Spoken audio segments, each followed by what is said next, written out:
ప్రభువు మీతో నుండనగాక. పునీత మత్తయి వ్రాసిన శుభవార్తలోని భాగము.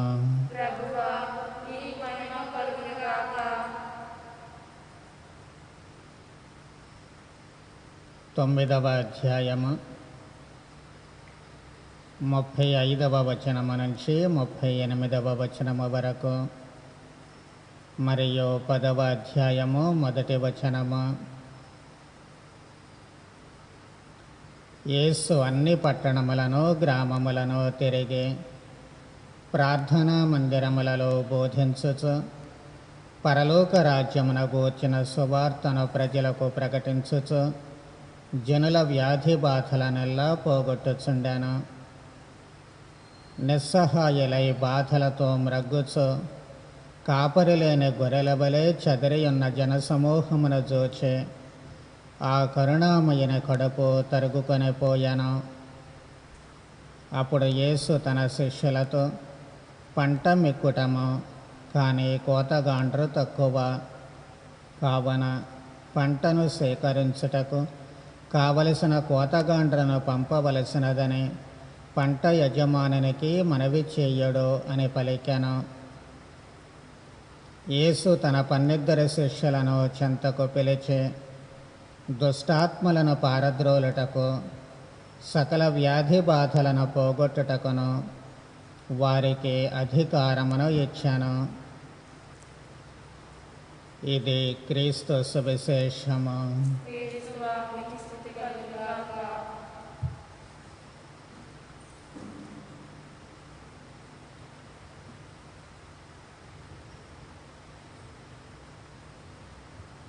విచారణ గురువులకు ఆదర్శనీయుడైన పునీత జాన్ మేరీ వియాన్నీ గారు 1786వ సంవత్సరము నుంచి 1859వ సంవత్సరపు మధ్యకాలములో జీవించారు.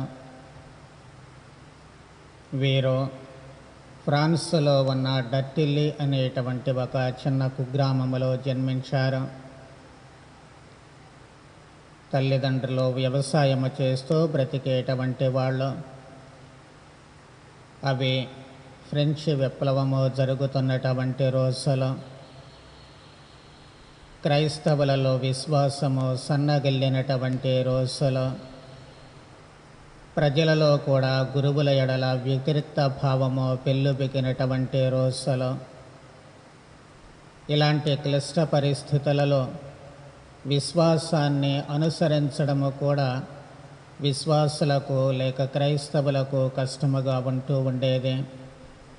ఈ కారణము చేతన ఆయనకు 13 ఏళ్ళు వచ్చినప్పుడు దివ్య సత్ప్రసాదం స్వీకరించడానికి కూడా మరి రహస్యంగా మొట్టమొదటి దివ్య సత్ప్రసాదాన్ని స్వీకరించాల్సిన అవసరం వచ్చింది. పొలములో గడ్డివాములు వేసేటువంటి సమయములో ఎవరికి అనుమానం రాకుండా ఆ గడ్డివాముల చాటున ఆయన తన మొట్టమొదటి దివ్య సత్ప్రసాదాన్ని స్వీకరిస్తూ ఉన్నారు. అంటే ఎంతటి కష్టతర పరిస్థితులు అప్పుడు క్రైస్తవ్యం ఎదుర్కొంటుంది అనేది మనకు స్పష్టం చేస్తూ ఉంటుంది. ఈ బాల్యమంతా వ్యవసాయ పనుల్లోనే గడిచిపోతూ ఉంటుంది కాబట్టి సహజంగానే ఆయనకు చదువు బుర్రకెక్కలేదు. కాస్త వెనుకబడి ఉంటూ ఉన్నారు. అందుకే ఈ ప్రాథమిక విద్యను తన విచారణ గురువైనటువంటి చార్లెస్ బార్లీ గారి వద్ద నేర్చుకుంటూ ఉండేవాళ్ళం.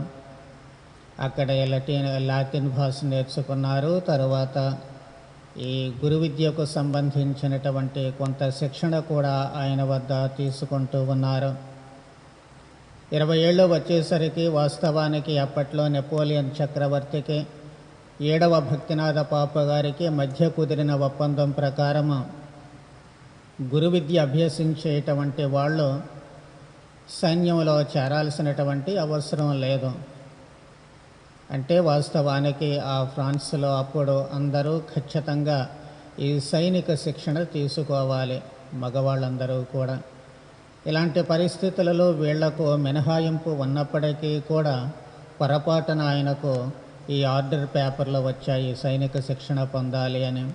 తప్పనిసరి పరిస్థితుల్లో సైనిక శిక్షణకు వెళ్ళారు. కానీ అక్కడ జబ్బు చేయడంతో ఇంటి దారి పట్టారు. ఇంటికి వచ్చిన తర్వాత 1813 సంవత్సరంలో ఇన్యాసి వారు గురు విద్యాలయంలో ప్రవేశించారు. కాకపోతే సహజంగానే చదువులో వెనుకబాటుతనం కాబట్టి మధ్యలో రెక్టర్ గారు పంపించేయాలనుకున్నారు. కానీ వారి విచారణ గురువు ఆయనలో ఉన్నటువంటి భక్తిని గమనించి అంకితాభావాన్ని గుర్తించారు కాబట్టి రెక్టర్ గారిని అభ్యర్థించారు, సిఫారసు చేశారు. ఈ కుర్రాన్ని పంపించొద్దండి, చాలా మంచివాడు, భక్తివంతుడు, కాబట్టి గురు విద్యను అభ్యసించడానికి అనుమతినివ్వండి, కొంతకాలం పాటు చూడండి అని. జాన్ మేరీ వియానీ గారిలో ఉన్నటువంటి భక్తి ప్రపత్తులు, అంకితాభావము రెక్టర్ గారిని కూడా ఆకర్షించాయి. అందుకే ఆయన గురు విద్యను కొనసాగించడానికి అనుమతినిచ్చారు. కాకపోతే ఈయనలో ఏ విధమైనటువంటి అభివృద్ధి కనిపించలేదు. తోటి వాళ్లలో బహుశా చిన్నబుచ్చుకునేటువంటి అవకాశాలు వచ్చి ఉండొచ్చేమో, పరిస్థితులు కల్పించబడ్డాయేమో. జాన్ మేరీ వియానీ గారే ఇక తనకు తాను వెళ్ళిపోవాలి అనుకున్నారు.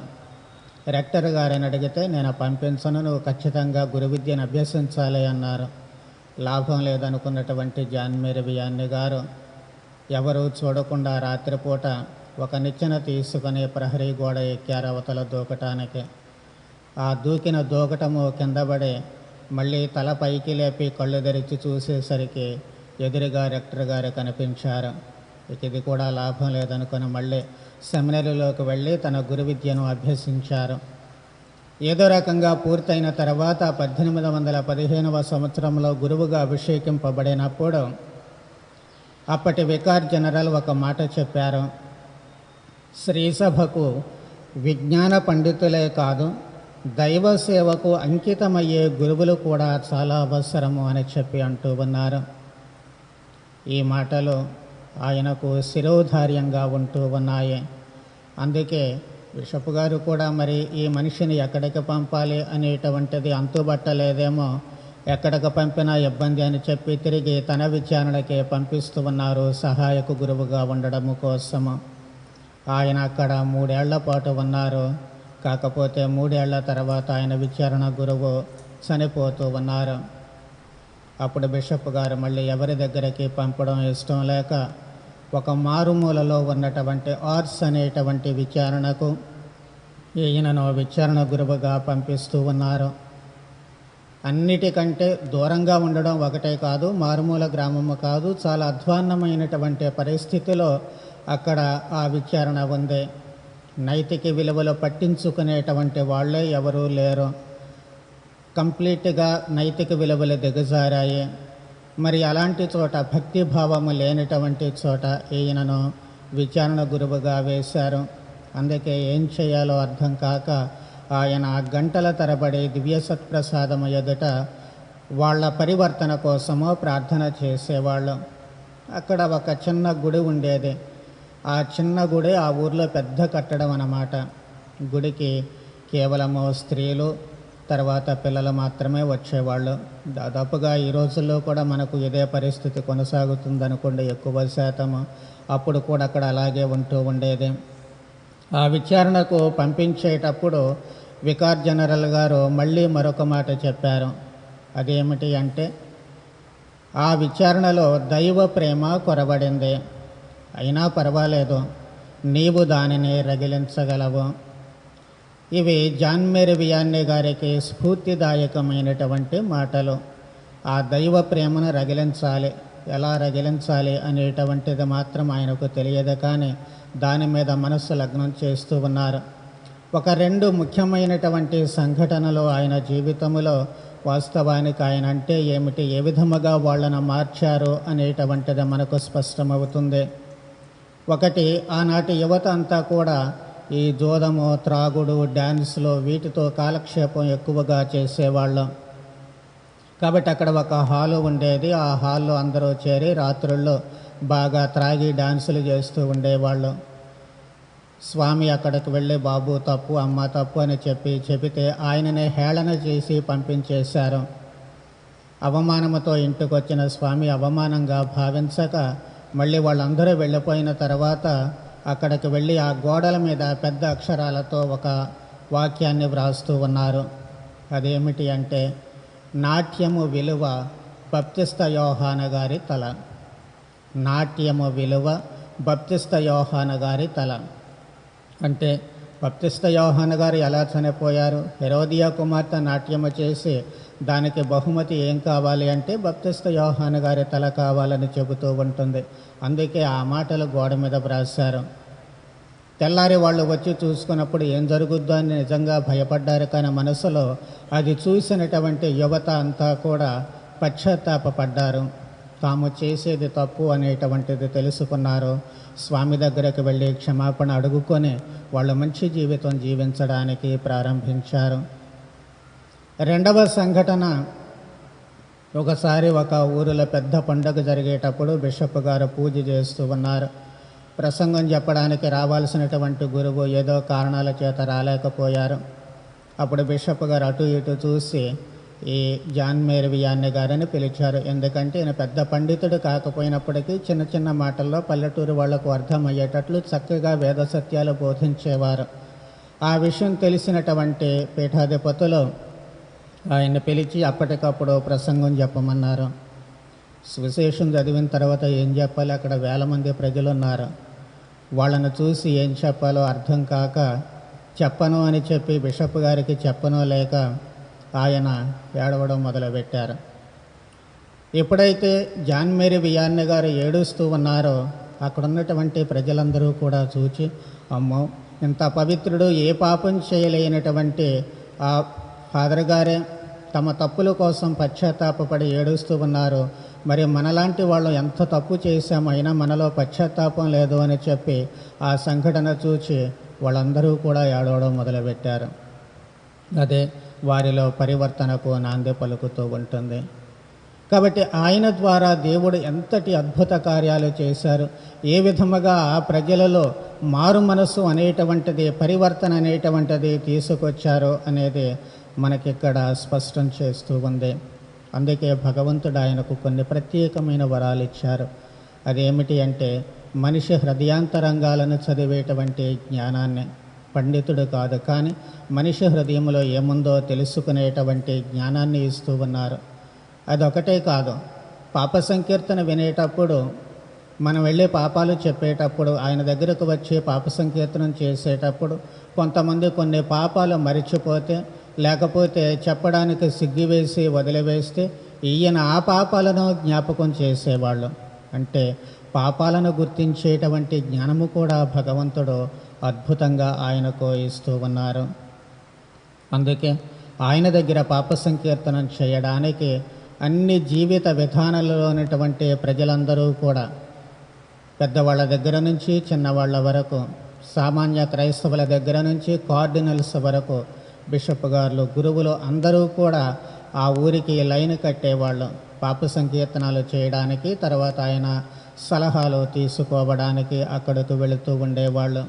అందుకే గవర్నమెంట్ కూడా ఏం చేయాలో అర్థం కాక ఆ ఊరికి అదనంగా 5 రహదారులు ఏర్పాటు చేశారు ఆ ఊరు వెళ్ళడానికి. అప్పటి వరకు ఉన్నటువంటివి కాకుండా 5 రహదారులు.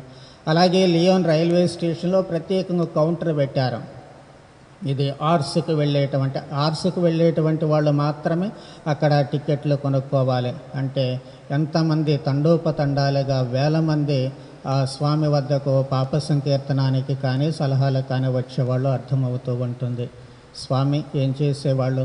రాత్రి 1 గంటకు లేచేవాళ్ళు, పాప సంకీర్తనానికి కూర్చునేవాళ్ళు. అంటే ప్రతిరోజు దాదాపు 14 గంటల నుంచి 18 గంటల వరకు ఆయన పాప సంకీర్తనాలు వినడానికే సరిపోతూ ఉండేది. ఇక భోజనము నిద్ర అంటే నామమాత్రం. మనిషి బ్రతకడానికి ఎంతవరకు అవసరమో అంతవరకు మాత్రమే ఆయన తీసుకుంటూ ఉండేవాళ్ళు. ఆ విధంగా ఎందుకో పనికిరాడు అనుకున్నటువంటి మనిషి, విజ్ఞానము లేదు అనుకున్నటువంటి మనిషి, చదువు రాలేదు అనుకున్నటువంటి మనిషి ఈ రోజున ఒక మహామనిషిగా తయారై వెలిగించబడినటువంటి దీపము మాదిరిగా వెలుగుతూ ఉన్నారు. అందుకే అప్పటి ప్రభుత్వము ఈయనను గుర్తించి ఒక ఉత్తమమైనటువంటి పురస్కారాన్ని ఇస్తూ ఉంటుంది. అదేమిటి అంటే knight of the legion of honour. అంటే ఈ రోజున మనం యూనివర్సిటీలో గౌరవపద డాక్టరేట్ అని చెప్పి అంటూ ఉంటాము, లేకపోతే నోబెల్ బహుమతి అని చెప్పి అంటూ ఉంటాము. ఆ విధంగా వాళ్ళకి ఉన్నటువంటిది అది knight of the legion of honour అని చెప్పి ఉత్తమ పురస్కారాన్ని ఆయనకు ఇస్తూ ఉన్నారు. దేవుడు అద్భుతంగా ఆయనకు ఎప్పుడు మరణిస్తారు అనేది కూడా తెలియజేశారు. 3 వారాల పాటు చివరిలో ఆయన మంచంలో ఉన్నారు, అస్వస్థుడుగా ఉన్నారు. అప్పుడు 3 వారాల తర్వాత చనిపోతాను అని చెప్పి ఆయన బహిరంగంగానే చెబుతూ ఉన్నారు. అందుకే ఆయన మరణించేటువంటి సమయానికి బిషప్ గారు తర్వాత 20 మంది గురువులు ఆయన చుట్టూ చేరి ప్రార్థన చేస్తూ ఉన్నారు. వాళ్ళు అలా ప్రార్థన చేస్తూ ఉండగానే స్వామి తుది శ్వాస విడుస్తూ ఉన్నారు. ఈ మహాపునీతుని నుంచి మనం నేర్చుకోవలసినటువంటి అంశాలు 3 ఉన్నాయి. మొట్టమొదటిది ఏమిటి అంటే అది భక్తి. ఆయనలో ఉన్నటువంటి పసితనము నుంచి ఉన్నటువంటి భక్తి ఆయన రహస్యంగా పొలంలో దివ్య సత్ప్రసాదాన్ని స్వీకరించేటట్లు చేసింది. అలాగే విచారణ గురువు సిఫారసు చేశారు. అలాగే రెక్టర్ గారు బయటికి పంపడానికి ఇష్టం లేక విద్యాభ్యాసాన్ని కొనసాగించేటట్లు చేస్తూ ఉన్నారు. మరి ఈ రోజున మన పిల్లలకు ఏ విధమైనటువంటి భక్తిని మనం నేర్పిస్తూ ఉన్నాము? దేవాలయానికి వచ్చినప్పుడు వాళ్ళలో ఎంతమాత్రం భక్తి ఉంటుంది? 4-5 తరగతులకు వరకు వచ్చినప్పటికీ స్లేవ గుర్తు వేసే పాపను కొంతమంది లేరు అంటే ఆశ్చర్యం కాదు. ఈ రోజుల్లో భక్తిగా గుడిలో కూర్చునేటువంటి అలవాటు చాలామంది చేయలేకపోతూ ఉన్నారు. అదే కొంతమంది తల్లిదండ్రులు పసితనము నుంచి కూడా చాలా భక్తిని నేర్పిస్తూ ఉన్నారు. స్వరూపాలు చూస్తేనే కళ్ళకద్దుకునేటట్లు నేర్పిస్తూ ఉన్నారు. గుడిలోనికి వస్తేనే చేతులు జోడించి కూర్చునేటట్లు నేర్పుతూ ఉన్నారు. మరి ఈ విధంగా అటు సగం ఇటు సగం ఉన్నటువంటి నేపథ్యంలో అందరూ కూడా పిల్లలకు పసితనము నుంచి భక్తి నేర్పించాలి. అది ఉంటే మిగతావన్నీ ఆటోమేటిక్గా వచ్చేస్తుంటాయని చెప్పి మనం గుర్తుంచుకోవాలి. మనం నేర్చుకోవాల్సినటువంటి 2వ సుగుణము ఆయన నుంచి భక్తి. ఏమిటి అంటే ఆయన ఆర్ట్స్ ప్రజలను మార్చింది, తన విచారణ ప్రజలను మార్చింది. ఆయనలో ఉన్నటువంటి వాగ్ధాటి కాదు, గొప్ప తెలివితేటలు కాదు, కేవలము ఆయనలో ఉన్నటువంటి భక్తి, ఆయన చేసేటువంటి ప్రార్థన అంతే. ఆ భక్తిపరుడు అని గుర్తించారు కాబట్టి యువత మారారు. భక్తిపరుడని గుర్తించారు కాబట్టి ప్రజలందరూ కూడా ఆయనతో తమ పాపాల కోసం ఏడ్చి వాళ్ళు మారు మనస్సు పొందుతూ ఉన్నారు. కాబట్టి ఆయనలో ఉన్నటువంటి ఆ భక్తి ప్రజలందరినీ ఆ విచారణ కాదు, చుట్టుప్రక్కల విచారణ ప్రజలందరినీ కూడా మార్చేటట్లు చేస్తూ ఉంటుంది. 3వ సుగుణము మనం ఆయన నుంచి నేర్చుకోవాల్సింది భక్తి. ఆ భక్తి ఆయనలో ఉన్నటువంటి ఆ భక్తి దివ్య సంస్కార నిర్వహణకు ఆయనకు ఊతమిస్తూ ఉంటుంది. అందుకే కార్డినల్స్ దగ్గర నుంచి సాధారణ ప్రజల వరకు అందరూ కూడా లైను కట్టారు అక్కడ పాప సంకీర్తనం చేయడానికి. ఎందుకు అంటే ఆయనలో ఉన్నటువంటి ఆ భక్తి. ఆ భక్తికి మధ్య దేవుడు వరానుగ్రహాలు కూడా ఇస్తూ ఉన్నారు. మనం కొన్నిసార్లు సిగ్గుపడతాం పాపాలు చేయడానికి, ఎందుకంటే గురువుకు చెప్తే ఏమనుకుంటారో అని.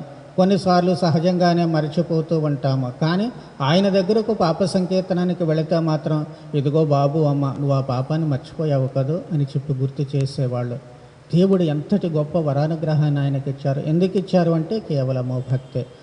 ఆయనలో ఉన్నటువంటి ఆ భక్తి గంటల తరబడి దివ్య సత్ప్రసాదం ముందు మోకరించి చేసినటువంటి ఆ ప్రార్థన ఫలితము ఆయన చిన్నప్పటి నుంచి ఆయనలో పెంపొందించుకున్నటువంటి భక్తి అది అందరినీ కూడా ఆకర్షించింది. అదే ఆ గవర్నమెంట్ కూడాను ఆయనకు అత్యుత్తమ పురస్కారాన్ని ఇచ్చేటట్లు చేస్తూ ఉంటుంది.